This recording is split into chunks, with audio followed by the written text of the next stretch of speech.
Boa noite, meu nome é Sara Vendramini e hoje eu vou estar apresentando esse trabalho que é intitulado em português como um mapeamento da literatura multivoco para compreender a aplicabilidade do Design System em projetos. Junto comigo na escrita participou a Luana Belusso, Francisco Carlos e a Aline Souza. Tanto eu quanto a Luana, a gente já atua na área de design, então a partir disso a gente identificou na indústria a necessidade de estar se falando sobre o tema. Então, esse é o primeiro multivocal, né, que une aspectos da academia com a indústria para discutir e falar sobre o design system. Como outline dessa apresentação, a gente tem os tópicos de introdução, objetivo e explicar como foi rodada a MLM, apresentar os resultados e, por fim, concluir. Entrando no tópico da introdução, a gente pode definir o design system, então, como um conjunto de padrões e práticas de design que auxilia as equipes de desenvolvimento com a criação de produtos digitais. Em resumo, a gente pode definir o design system como um produto que serve outros produtos. E aí a gente pode ir para a questão, né, do porquê a adoção, né, do design system. Por que um design system?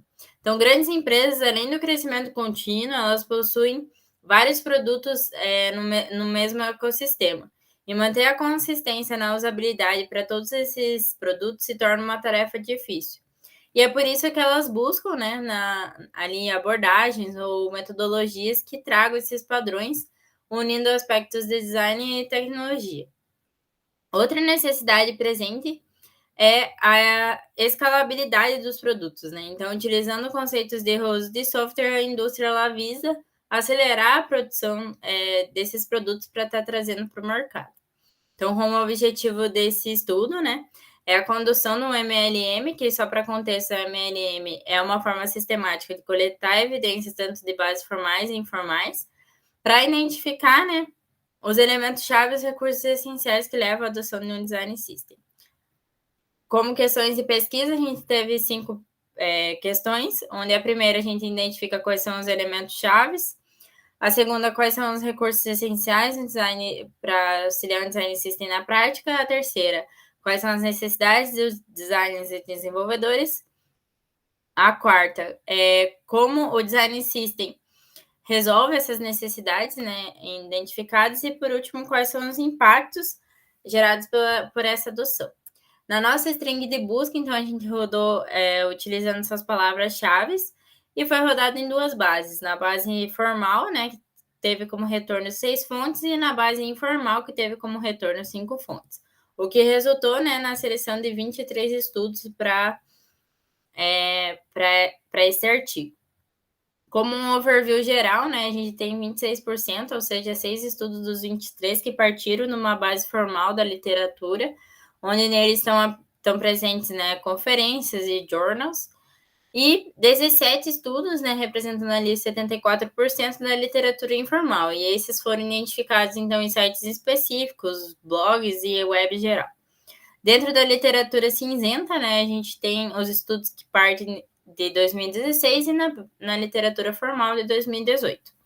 E o principal país, né, que está abordando sobre o tema é o Brasil, seguido pelos Estados Unidos e a República Tcheca. Entrando nos resultados, então, na primeira questão, a gente tem ali sobre os elementos chaves, né? A gente tem o uso combinado, então, das 3 categorias que foi definida no artigo. Então, os 36% ali representam a biblioteca, né, de componentes, a Style Guide e o Design Guidelines. Para dar um contexto geral, né, a biblioteca ela inclui todos os componentes utilizados para prototipação, as diretrizes, elas traz design baseado em contexto de uso para mostrar como funcionam esses componentes. E a Style Guide, basicamente, né, é um guia de estilo, como o próprio nome diz, que é uma documentação para auxiliar em como que vai ser o estilo visual ali desses componentes da interface. Então, indo para os recursos essenciais, a gente tem 2 categorias, que são as ferramentas e os recursos humanos. Dentro das ferramentas, a gente tem 2 subcategorias, que são as ferramentas de prototipação e documentação. E dentro dos recursos humanos, 3 categorias, que é o design, desenvolvedores e líderes em geral. Então, falando um pouco sobre as ferramentas, a gente tem 22% para o uso combinado das ferramentas de prototipação e documentação, e isso acontece porque com ela é possível criar os 3 elementos principais que foi citado anteriormente, né? Que são a biblioteca de componentes, o Design Guideline Style Guide. E também a gente tem um destaque ali na ferramenta de Stack e Figma, como as ferramentas de prototipação, porque são as mais utilizadas hoje no mercado, né? Principalmente pelos grandes players. E, como sequência, a gente tem o Storybook e o Zero Waste também como ferramentas de documentação, porque quando a gente se fala de documento e código, elas estão bem presentes também nesse meio industrial. E indo para os recursos humanos, a gente tem os designers e desenvolvedores como principal destaque. Quando a gente pensa lá naquele conceito dado no início da apresentação sobre o design system ser o produto, a gente também pode entender o porquê tem esse destaque, né? Porque quando a gente pensa na produção de produtos digitais, a gente também tem esses 2 principais papéis como frente ali da produção. Indo para a questão 3, que é na identificação das necessidades, elas foram separadas em 7 categorias macro, né? E dentro dessas categorias, a gente pôde ver o destaque principal de 43% na melhoria do processo de produção de software, seguido pela consistência de design, com 39%, e pela escalabilidade de produto.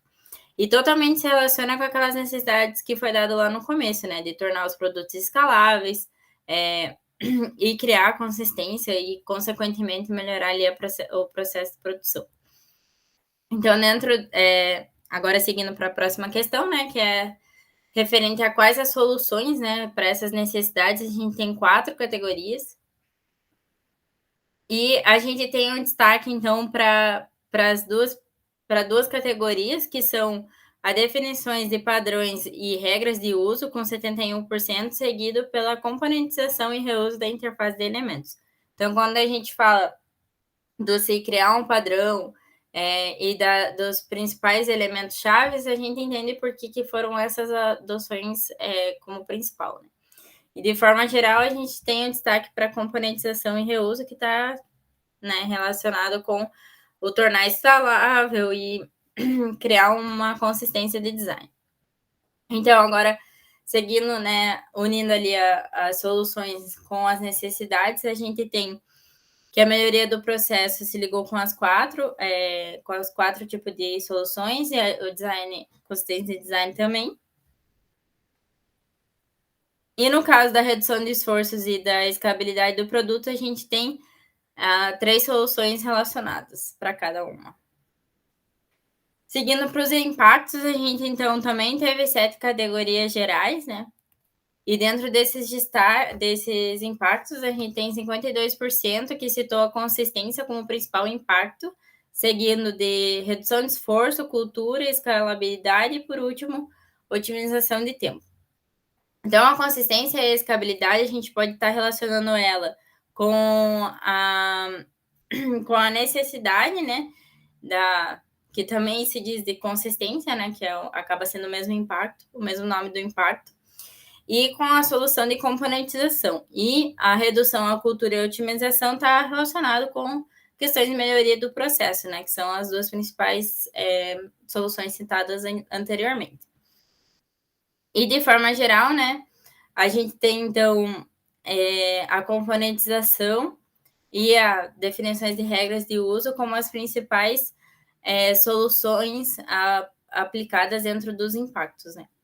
E de uma forma geral, a gente tem o impacto 6, que é a consistência como sendo o principal destaque dos estudos. E aí a gente tem uma relação, né, que da otimização do processo de desenvolvimento, a gente tem então os impactos de otimização de tempo, cultura, consistência e qualidade de processo, e na simplificação a gente tem cultura, escalabilidade, consistência e processo de qualidade. Como conclusão, então, desse artigo em geral, né, a gente cita mais uma vez que ele se baseou nas dificuldades enfrentadas pelos profissionais da área, e é uma primeira iniciativa que traz ali aspectos da indústria e da academia. E ele visa, então, ajudar as indústrias e as organizações a melhoria dos produtos digitais. E como trabalhos futuros, a gente visa continuar os estudos sobre esse tópico, e ele também vai ser tema do meu TCC, então, que vai permitir dar continuidade nesse projeto. Seria isso, obrigada.